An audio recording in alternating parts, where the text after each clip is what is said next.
Hey, welcome back to video number 5 for the armor of God. Again, I am Dr. Vani. I am your kingdom journal writing and leadership friend.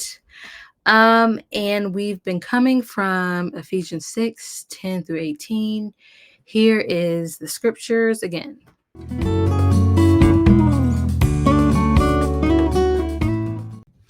All right, y'all. So let's hop into this next piece of the armor of God, which is the helmet of salvation.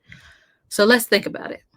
When we were younger, or even now, our parents or the law, if you're a motorcycle rider, says that you have to wear a helmet, roller skating, on a bike, motorcycle, a tricycle, skates. What are those? Scooters, anything. Why? To protect your brain, because your brain is such a crucial aspect to how we operate. Our brain sends signals to tell us to speak, to make a heartbeat, to do anything, things that are voluntary and even involuntary. They all connect back to our brain. And if our brain is compromised or messed up, we will be too. So the helmet of salvation operates in the same way.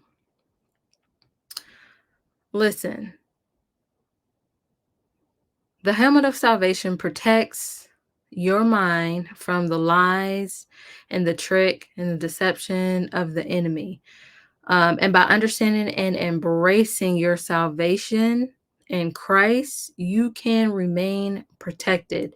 The helmet of salvation is your security in Christ, and it guards your mind against doubt, despair, and helps you to maintain a victorious and growth mindset.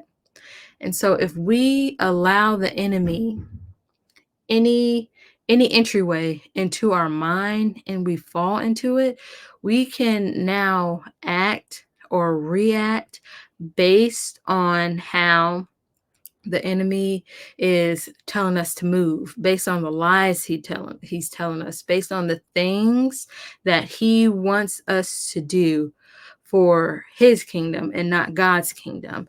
And so Philippians 4:8 encourages us to think on whatever is true, pure, right, noble, lovely, admirable, excellent, and praiseworthy. And so that is how we protect our thoughts. We need to protect our thoughts. Trust me, this is easier said than done.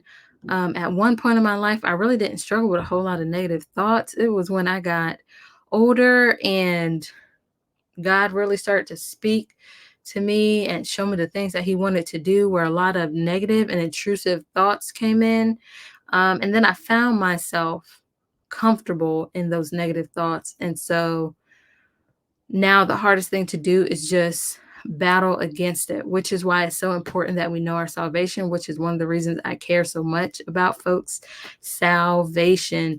Here is what you have to understand is that the enemy does not want you to understand who you truly are, because when he understands who you truly are, he realizes that you are God's. But when you don't understand who you truly are and allow him to operate in you and through you, you become his. You are not his, okay? That is not your portion. That is not who God has called you to be. So you must know your identity and your inheritance in God through Christ. You need to know, we all know, fearfully and wonderfully made. Yes, but you also need to know that you are a sweet fragrance to God through Christ. You need to understand that you were chosen by God. Yes, we're fearfully and wonderfully made because we were chosen by him.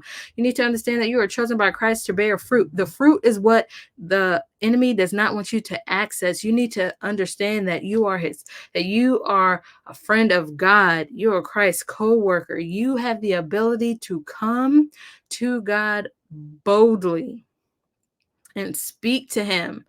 Those are all things and more. Spend time understanding your identity and your inheritance in God through Christ, because those are the things that the enemy does not want you to access. And in 24, since it is the year of more, and like I said, I believe it, I agree, I'm claiming it. I receive it for anybody attached to me and all of you watching this video, and for even the folks that this video won't even reach. So you need to understand your identity and your inheritance so that you can keep everything that God has for you. All right, y'all. Again, take time to reflect on who you are and whose you are and how you really want to show up in 2024. Of course, write it down, pray over it, and I will see you in the next video. Make sure you like, subscribe, share with whomever. Thank you so much for joining me. Be blessed.